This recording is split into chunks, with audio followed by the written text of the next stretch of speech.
donc je vous ai fait quelques photos pour schématiser un peu les postes de travail. Donc le plus important, c'est pas de déterminer les conditions, c'est surtout de quelle est la cause, quel est l'événement initiateur. Et l'événement initiateur pour lequel il y a une expertise, il est autour de l'organisation du travail. Donc, tout ce qui est organisation du travail, ce que je vois lorsqu'il y a une expertise judiciaire, c'est l'erreur humaine. L'erreur liée à un manque de qualification, l'erreur liée à un manque d'information sur les risques, les vêtements de travail ne sont pas inadaptés, les erreurs de manipulation, renversement de contenu. Donc toutes ces erreurs, malheureusement, lorsque l'opérateur les prend ensuite à l'arbre des causes, ben, il n'est pas content, je dirais c'est anxiogène. Et moi j'interviens plutôt sur les causes liées aux installations. Lorsque vous avez un procédé, comme un aspirateur, vous lui mettez une énergie électrique, donc il a une énergie propre qui est contenue. Cette énergie propre, elle peut faire un court-circuit électrique, elle peut faire, malheureusement, il y a une pale qui tourne, une énergie mécanique qui est mal contenue, elle peut se transformer en source d'accident et d'inflammation de latex. Alors ces diverses formes d'énergie électrique, chimique, mécanique, vous les avez dans les procédés, dans les installations, et je vais passer au suivant. Alors juste pour vous décrire, quand on aborde l'analyse de l'événement initiateur, ben on revient à ce que vous connaissez tous, le triangle du feu, pour tout ce qui est incendie. Ben, l'oxygène, on la respire, donc on ne peut pas la prévenir, on ne peut pas l'éliminer. Les combustibles, on a 80% de produits qui s'enflamment, qui brûlent. Alors le seul travail qui nous reste pour l'analyse, c'est l'énergie d'activation, c'est l'allumette. C'est là où on a des industriels à prémunir et à prévenir. Donc pour faire le distinguo entre l'explosion et l'incendie, ben, l'incendie c'est une combustion incontrôlée qui va émettre de la chaleur, de la fumée et des gaz inflammables et toxiques. Par contre, l'explosion qui est rapide et qui est dévastatrice, elle part sur la base du triangle du feu et on ajoute 3 conditions. Le confinement, lorsque j'ai un réacteur, un silo dans lequel je vais enfermer la substance inflammable, et si je la mets en nuage, je la divise finement, je la mets en nuage, je lui permets de s'oxyder rapidement avec l'oxygène de l'air, et je dois être dans le domaine inflammable entre la limite inférieure d'explosivité et la limite supérieure. Du coup, j'ai une combustion extrêmement rapide qui va dégager de la pression, et beaucoup d'installations industrielles ne résistent pas à ces pressions. Jusqu'à 10 bars, on peut monter dans une explosion, on résiste à peine à 2-3 bars dans les silos, dans les réacteurs. Alors, l'incendie peut mener à l'explosion et vice-versa. Il y a des sites qui ont démarré par un incendie, qui se transforment en explosion, et vice-versa dans nos retours. Alors, les sources physiques de mise à feu, il y a une norme, l'AEM 1127-1, qui énumère 13 sources d'inflammation, et je vous citais dans l'ordre celles qui sont impliquées dans les accidentologies à texte.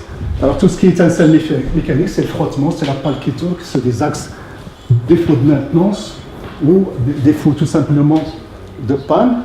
Et l'étincelle mécanique suivi de tout ce qui est auto-échauffement. Lorsqu'on stocke des produits granulaires, si on dépasse une taille critique, ça s'oxyde. Un peu les feux de paille chez les paysans à une époque, c'est pas une allumette, c'est tout simplement une oxydation chimique à l'intérieur. Et l'électrostatique, là je vous parle, je suis quelqu'un qui porte des charges et qui peut malheureusement allumer des affects. Voilà, j'essaie de faire rapidement. Donc si vous avez des questions, n'hésitez pas.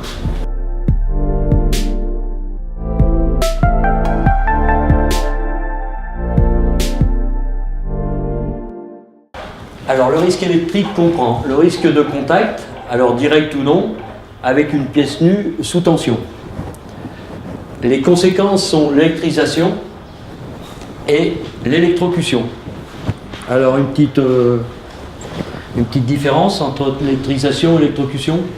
Moi j'avais mis une petite parenthèse, mais bon. Non, personne ne me répond. Donc l'électrisation, vous avez une chance de vous en sortir, avec sûrement des séquelles, ou pas. Ça dépend le chemin du courant, où il rentre et où il sort. Et l'électrocution, c'est automatiquement entraîne la mort.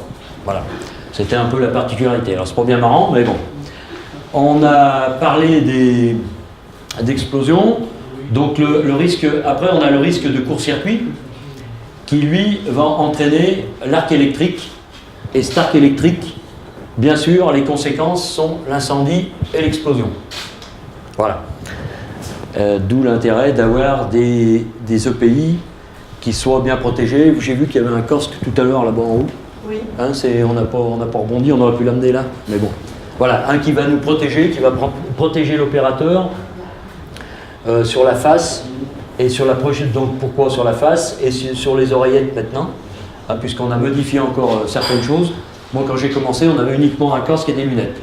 Voilà, hein, parce que quand le métal part en fusion à 8000 degrés, vous voyez un peu ce que ça peut engendrer. Voilà. Alors après, donc on a un temps de parade, donc dans la prévention, bien sûr. Donc la prévention du risque électrique, elle repose d'une part sur la mise en sécurité des installations et des matériels électriques. Hein, voilà.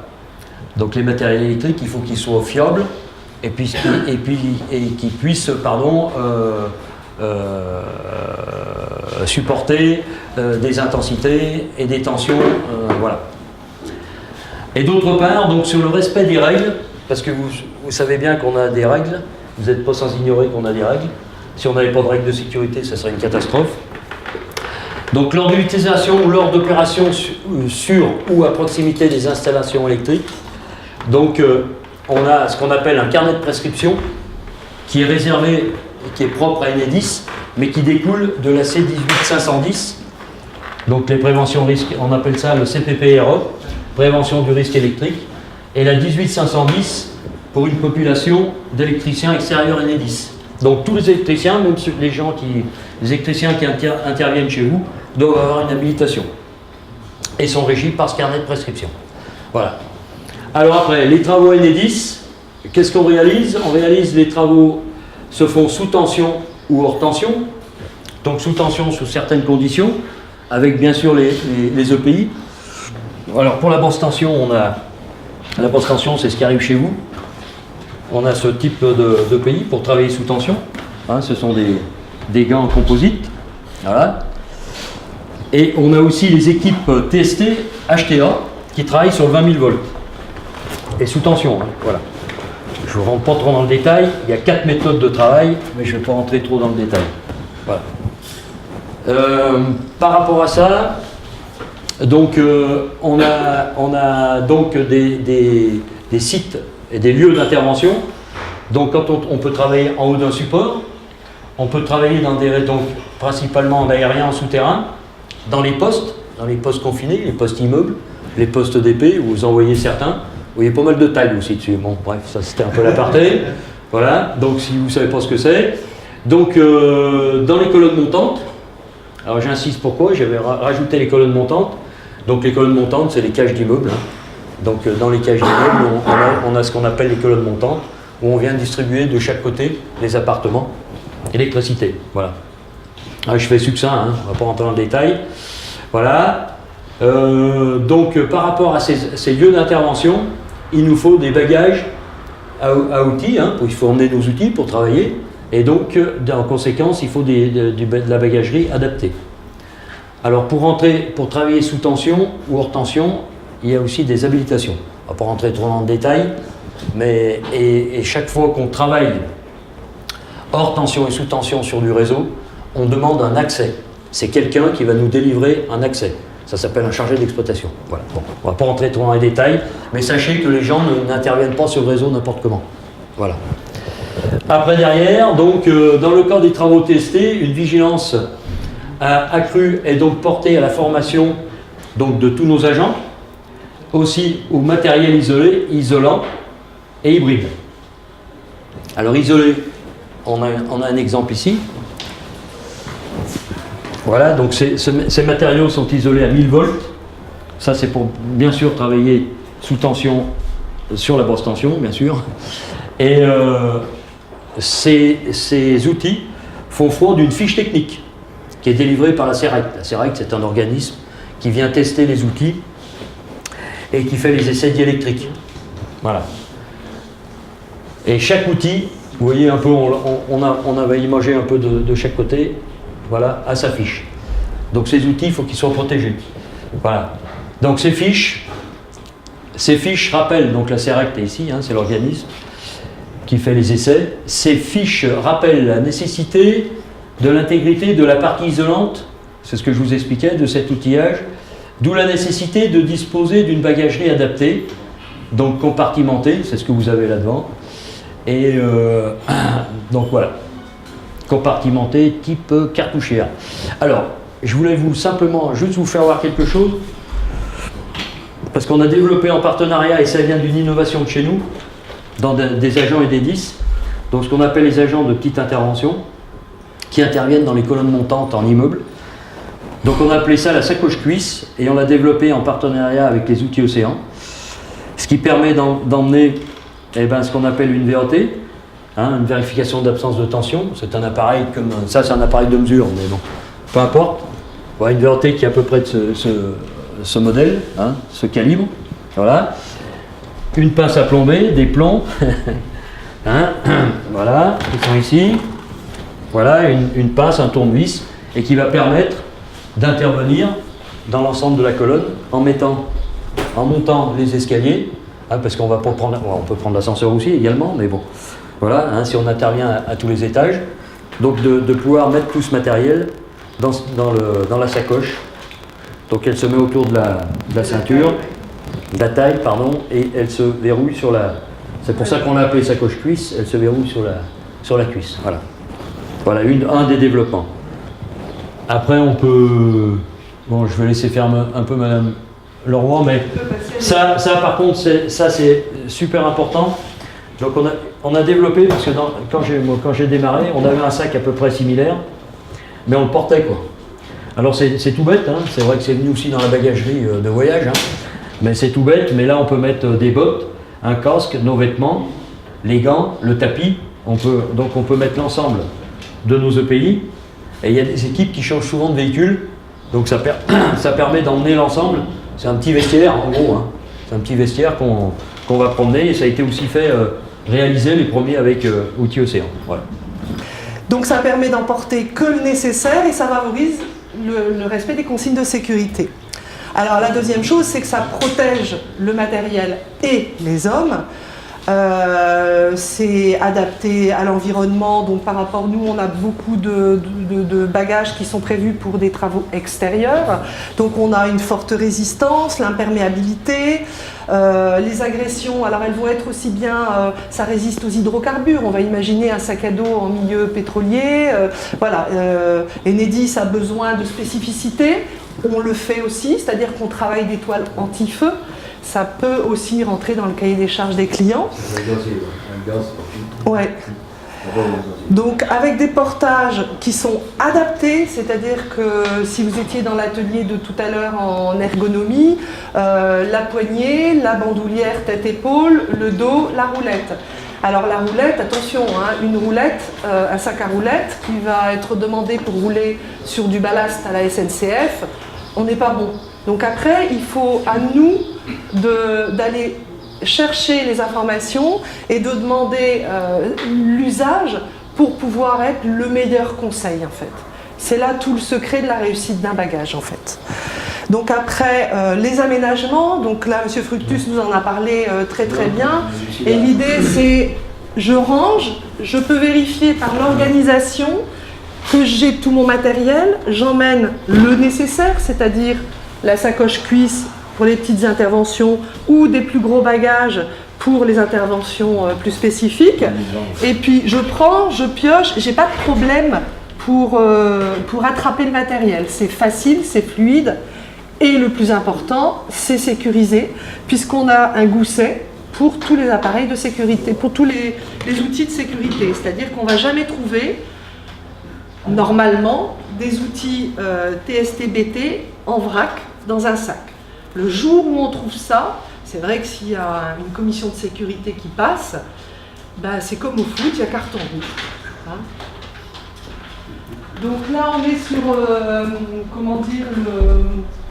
le principe de recherche, c'est-à-dire qu'on identifie le besoin, on essaye d'être très présent sur le terrain, de connaître le métier des gens avant de faire des propositions.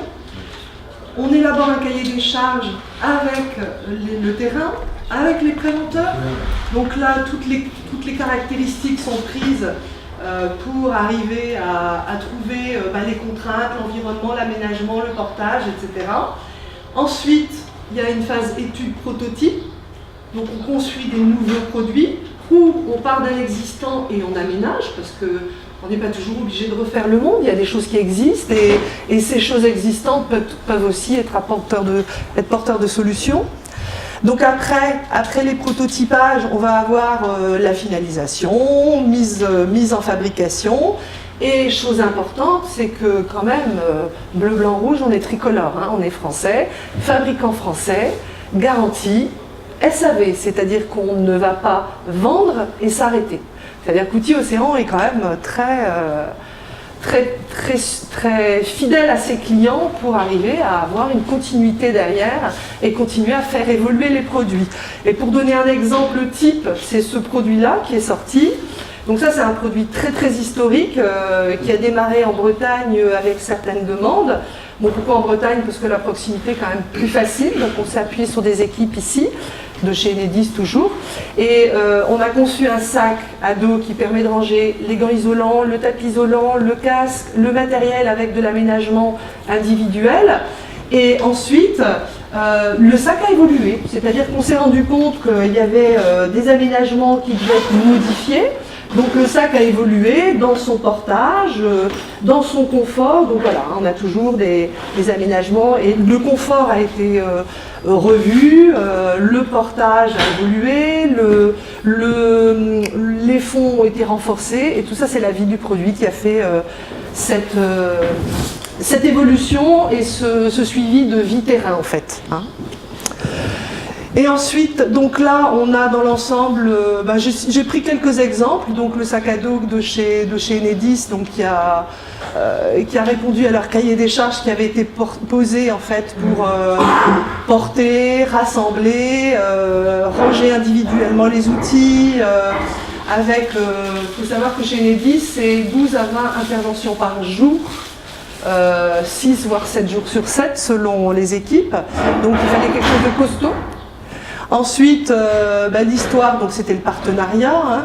On a aussi développé le sac à roulettes, le sac EPI roulette. Pourquoi? Parce que l'origine c'était les tournées vertes chez Enedis. Alors, je ne sais pas si elles ont vu le jour ou pas, mais en attendant, ça a répondu malgré tout à un besoin. C'est-à-dire que la tournée verte, c'était de se dire sur les grandes villes, les techniciens vont prendre les transports en commun. Donc, plus de véhicules, comment on fait pour leur faire transporter le matériel? Je ne sais pas si ça a vraiment abouti à 100%, je ne pense pas, mais de toute façon, dans l'ensemble des sociétés aujourd'hui, le roulage est important dans la mesure où vous avez des déplacements linéaires. Il faut faire attention, si vous êtes linéaire à plus de 70%, vous pouvez vous permettre de mettre des roulettes. Si vous êtes tout le temps en train de monter et descendre des niveaux et que 10% de votre temps vous êtes en linéaire, il vaut mieux un sac à dos seul, parce que le kit roulette à lui seul fait 1,6 kg. Pourquoi porter du poids en plus sur le dos si on n'en a pas besoin? Tout ça, c'est à mesurer, quoi. Hein. Après, on avait un sac EPI à roulettes dont a parlé M. Fructus pour pouvoir ranger l'ensemble du matériel EPI qui est un produit standard chez nous et qui permet de ranger l'ensemble du matériel. Et on a aussi travaillé sur un nouveau produit comme la servante mobile qui est modulable et qui donne la possibilité de travailler sur des grosses interventions avec tout le matériel, mais avec une petite sacoche sur le dessus qui permet malgré tout de pouvoir être emmené pour les petites interventions, laisser tranquillement son gros sac très lourd parce qu'on n'en a pas besoin et n'emmener que le nécessaire. On revient toujours un petit peu à la même chose. Donc là, c'est surtout l'application de toutes ces contraintes-là qu'on met quand on fait la recherche d'une conception de produit en fait.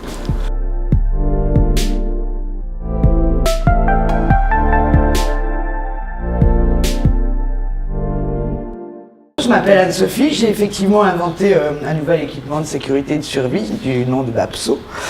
J'ai également une société, Genivi, une marque, Balise Appel Bienveillance, voilà, ça c'est fait. Donc j'ai cherché pendant 2 ans un fabricant pour fabriquer Bapso, qui est là. Et j'ai fait toute la France et une partie de l'Europe sans trouver, puisqu'on m'a répondu que ou on ne savait pas faire, ou on ne savait pas faire, où l'objet était trop compliqué à fabriquer parce qu'il est fait à la main, parce que c'est juste un truc prise de tête, c'est un peu fou. Et puis je suis allée voir Outils Océan comme ça, quand je suis arrivé dans leur showroom, j'ai vu qu'ils avaient que de la bâche, j'ai dit malheureuse, c'est de nouveau loupé, ça va pas le faire. J'ai rencontré Fabien, il est tombé crack du produit, il est tombé crack du concept. Et voilà, donc grâce à Outils Océan, Bapso a vu le jour parce que je me demandais bien si j'avais trouvé un fabricant. Donc l'histoire de Bapso, moi je suis enseignante d'équitation à la base, j'ai eu un accident important qui m'a laissé 2 ans couché dans le noir et en silence. Puis je me suis formée à la sophrologie caïcédienne, ce qui me permet d'être debout. Et puis j'ai commencé à faire pas mal de sport. Et puis dans ces activités, il m'est arrivé quelques soucis dans lesquels finalement tout ce qui était électronique et réseau n'a pas fonctionné. Pour moi, ça n'a pas fonctionné. Et donc j'ai cherché pendant 12 ans un produit dans le commerce qui me permettrait d'être vu, entendu et reconnu et qui fonctionnerait sans réseau ni batterie, qui soit fiable. Pendant 12 ans, je n'ai pas trouvé, et en mars 2014, j'ai sauvé la vie d'un homme qui était pris dans une baïne. J'ai ramé 25 minutes contre courant avec des gens qui me répondaient « coucou sur la plage » à mon signal de détresse. Donc à partir de ce moment-là, je n'ai plus cherché dans le commerce ce produit, je me suis mise au travail. Il y a 3 ans de recherche et développement pour arriver là. Et pourquoi ? Parce que je me suis rendu compte dans toutes ces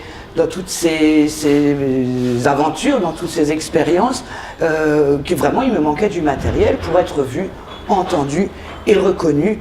Mais c'est pas tout. Parce que finalement, sans tout ce matériel, je suis quand même rentrée à la maison. Donc je suis sophrologue, je vous l'ai dit, j'ai réfléchi à tout ça, j'ai analysé toutes ces façons que j'ai eues de pouvoir rentrer à la maison. Et c'est autre chose que du matériel qui m'a fait rentrer. C'est vrai pour tous les témoignages que j'ai maintenant des gens rescapés, c'est que ce qui nous a fait rentrer à la maison, c'est qu'on a eu de l'espoir, on a eu confiance et on a eu de l'imagination. Donc mon kit, il est là pour, je vous expliquerai après techniquement tout ce qu'il comporte, mais également, et c'est une grande innovation au monde, on m'a félicité plein de fois au Medstrad, je suis la première à avoir pris conscience et à apporter des solutions pour que notre mental, le petit super-héros qu'on a en nous, parce que tous les gens que j'ai eus en témoignage, ce sont des gens comme vous et moi à la base, et qui, dans la détresse, ont su enclencher, le super-héros en eux s'est enclenché, et comment ? Toujours la même chose, les mêmes points communs. On a été un petit peu actifs, on a réussi à retrouver de l'espoir, de l'imagination, de la confiance.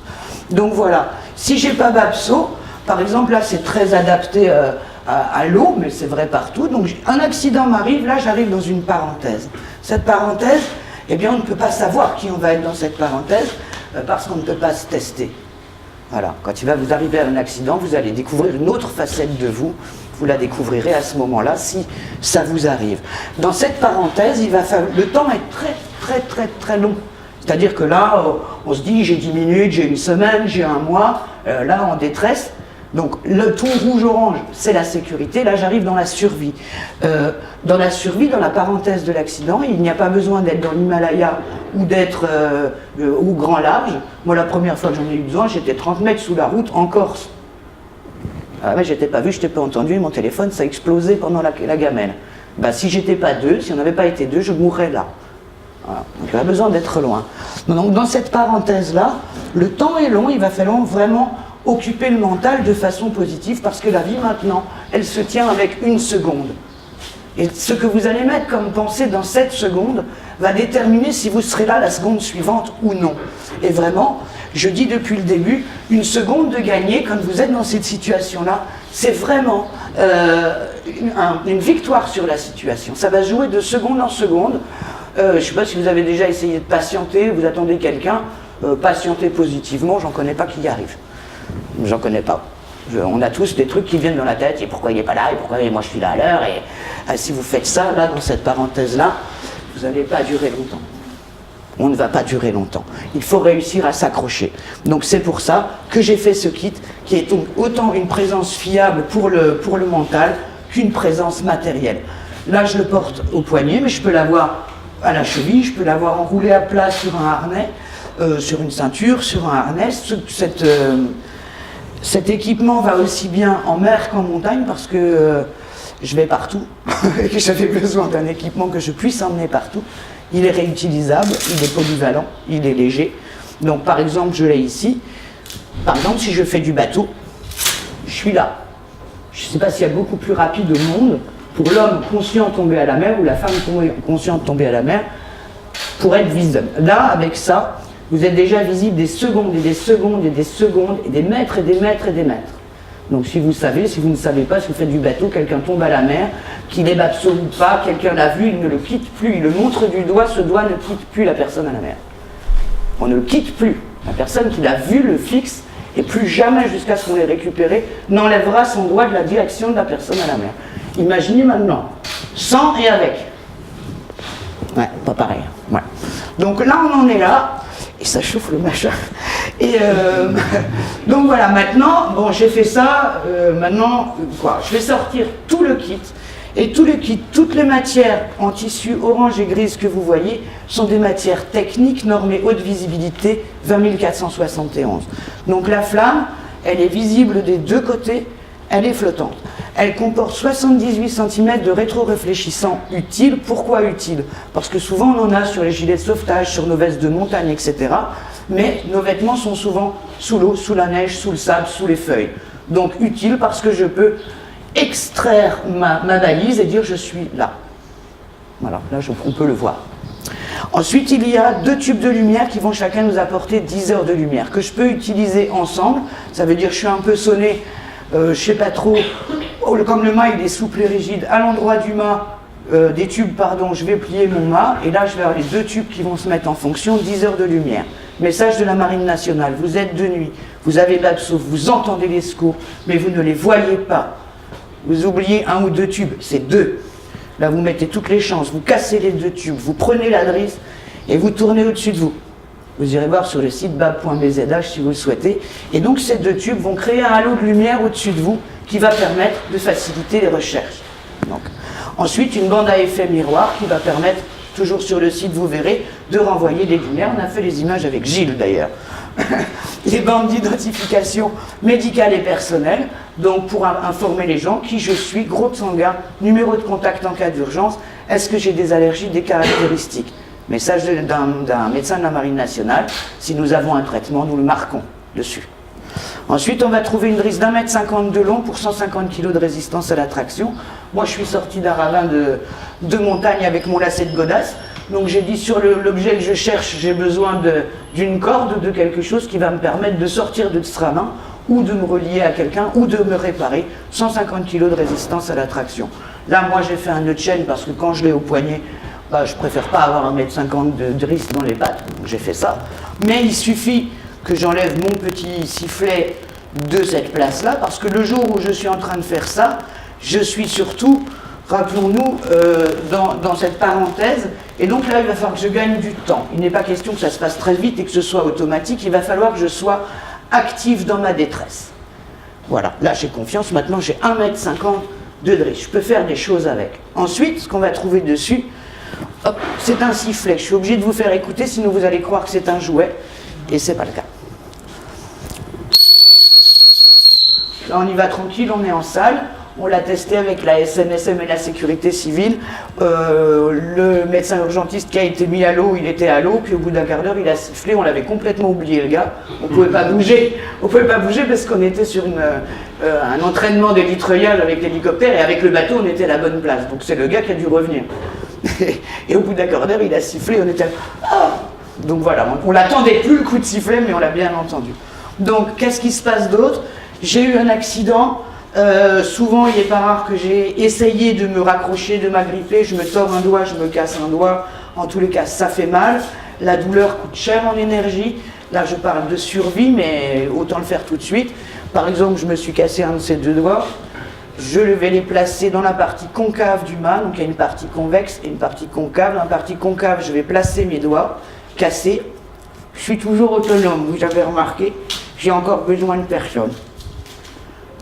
Je viens fixer avec le fourreau le bas de mon mât, et avec les bandes auto-agrippantes qui sont livrées avec, je viens fixer ma fracture. J'en mets une ou j'en mets 2, comme je veux. Là, j'en mets 2.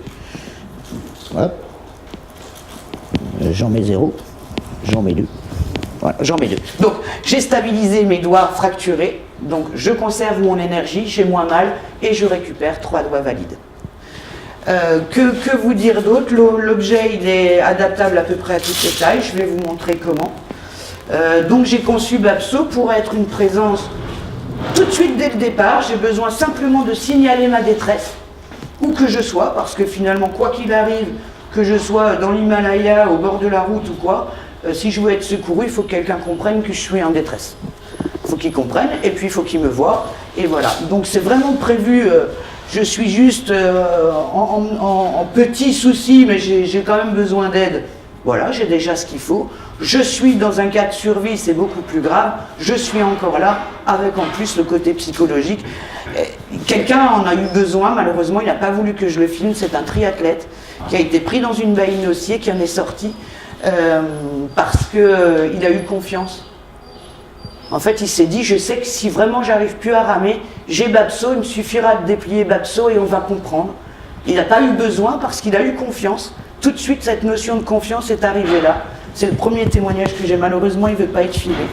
Mais voilà, il a dit, heureusement que je l'avais une demi-heure en sortant de l'eau après, il avait encore les yeux pleins de peur. Je pense qu'il ne revenait pas. Sans Bapso, nous, il était trop loin, on ne pouvait pas le chercher. Et je pense que sans Bapso, il a trouvé, il ne revenait pas. Là, il a trouvé le courage, il a trouvé la force. De toute façon, je l'ai. Si jamais ça ne va pas, j'ai qu'à le sortir, ils viendront me chercher. Heureusement qu'il a pu parce qu'il était trop loin, je pense qu'on n'arrivait pas à le chercher, il était trop en panique. Voilà. Quoi dire d'autre? Ça s'adresse à toutes les personnes. Au début, j'avais que des photos de mer, vous imaginez pourquoi, j'habite à Plovent. Maintenant, on commence à avoir des photos de montagne. Le kit est parti dans le pôle Nord avec Suzanne Gallon et l'expédition de 12 femmes. Il est parti avec normalement Anne Kéméré et le bateau solaire.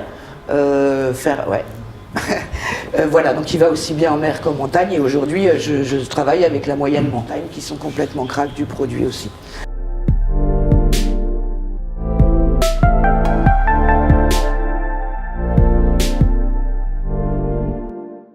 Donc aujourd'hui, dès l'instant où un bateau est mis sur le marché, un bateau neuf est mis sur le marché, il doit répondre à un cahier des charges précis. En termes de sécurité, chute par-dessus bord, de gravage, de manuel propriétaire, de structure, de stabilité, tous les sujets liés à la construction. La directive européenne, c'est un texte un peu nouveau qui date de 1996. Avant, c'était les administrations nationales qui mettaient les bateaux qui acceptaient les bateaux mis sur le marché. Et depuis 1996, ce texte de directive européenne est monté en grade, c'est un peu durci.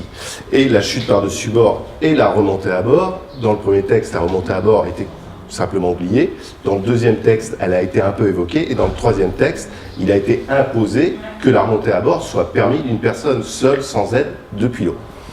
Donc, en même temps, la norme européenne, en support de cette directive, est elle aussi montée un peu crescendo, jusqu'à l'élaboration d'un amendement.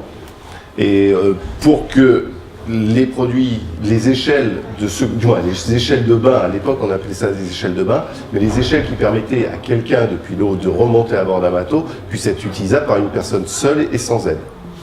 Donc moi j'avais développé, à force de visiter des chantiers sur lesquels cette fonction-là était maltraitée, voire pas traitée du tout, on pouvait trouver des échelles qui étaient positionnées un peu n'importe comment, et donc la fonction n'était pas du tout remplie.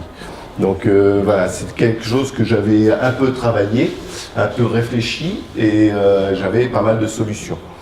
Donc dans les systèmes inefficaces, par exemple, on avait des petits systèmes en ficelle qui étaient sur les tableaux arrière, ou des échelles qui étaient mises dans les bailles à mouillage à l'avant du bateau. Le jour où on en avait besoin quand on était à l'eau, il fallait l'avoir mis avant de tomber à l'eau ou avant d'aller se baigner. Mais si on avait oublié, on ne remontait pas sur le bateau. Donc on confiait toujours cette solution-là à la personne qui était sur le bateau, qui était restée sur le bateau. Encore fallait-il qu'il y ait quelqu'un sur le bateau. Donc la décision du groupe ISO de définir, de durcir un peu la norme, ou de caractériser un petit peu ce qui était une échelle de remontée à bord, a commencé à faire son chemin. Ils ont décidé justement d'élaborer un texte qui permette de dire une échelle, ça doit du moins un cahier des charges qui précise qu'est une échelle de remontée à bord ou une échelle de bain, ça peut être les deux, hein. Mais il fallait qu'elle remplisse des fonctions avec des caractéristiques bien définies. Donc les défauts constatés, je viens de vous les citer, c'est-à-dire que voilà, si elle n'est pas positionnée au bon endroit, on ne pourra pas l'utiliser. Si depuis l'eau, on peut avoir une échelle sur une jupe arrière, mais si on ne peut pas l'attraper, elle est bien sur la jupe arrière, mais on n'en fera rien, donc elle ne sera pas exploitable.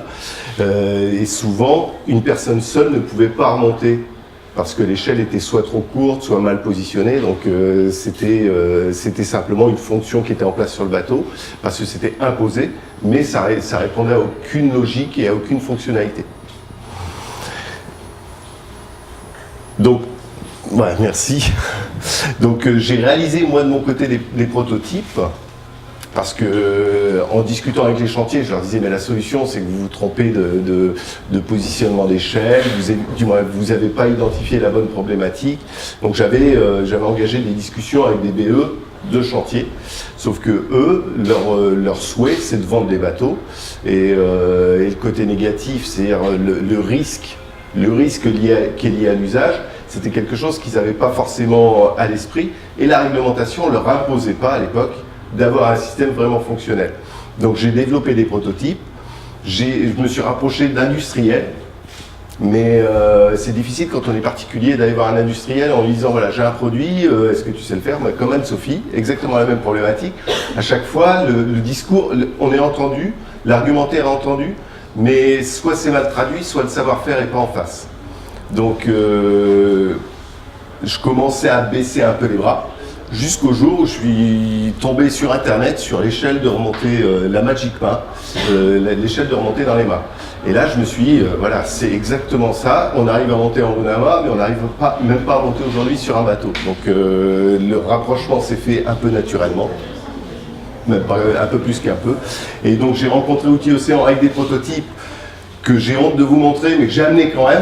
Vous voulez les voir, mais je les ai amenés quand même, mais en fait c'était vraiment des prototypes qui permettaient de remplir la fonction. Alors le dimensionnement n'était pas toujours au rendez-vous, mais en tous les cas la fonction était toujours remplie. Et ce qui a permis justement, quand j'ai rencontré Tristan et Sarah à l'époque, de leur faire comprendre que voilà, c'était pas complexe, c'était pas une solution complexe à mettre en œuvre, mais qu'en réfléchissant et avec le savoir-faire d'Outils Océan, on arriverait à faire quelque chose de fonctionnel et d'utilisable et d'exploitable. Donc ils ont bien compris, et très rapidement le prototype est arrivé. On a bossé un peu sur le prototype, et je crois que maintenant, en plus, la vie du produit, maintenant ils ne me sollicitent même plus, ils font des modifications sans même en parler. Ils ont bien raison. Voilà, donc ça c'est un petit peu l'idée des prototypes de Fabien. Ça c'est ce qu'on a sorti.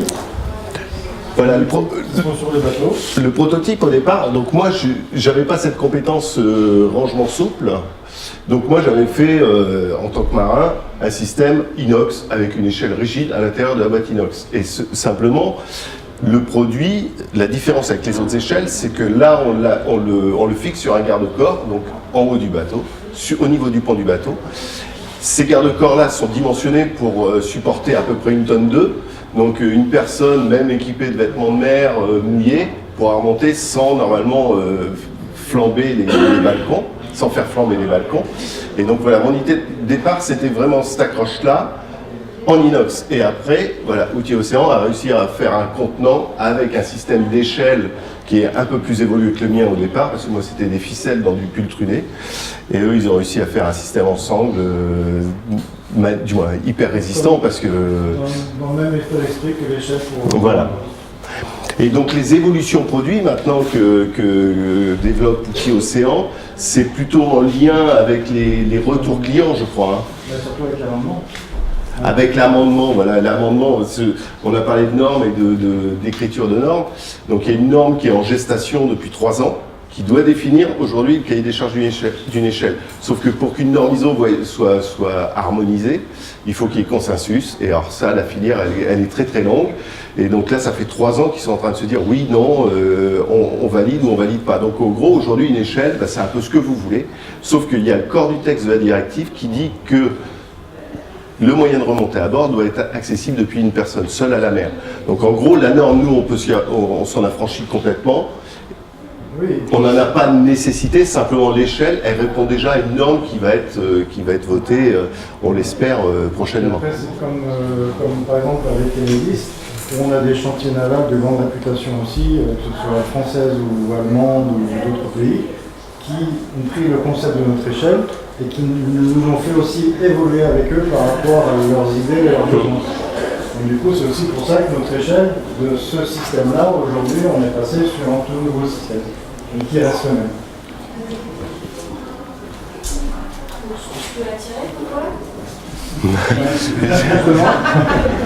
Justement, le but, comme disait Fabien, c'était de pouvoir mettre le pilote dessus et d'avoir une échelle qui puisse être reprise elle-même ces images-là. Bon, on va terminer sur cette belle démonstration.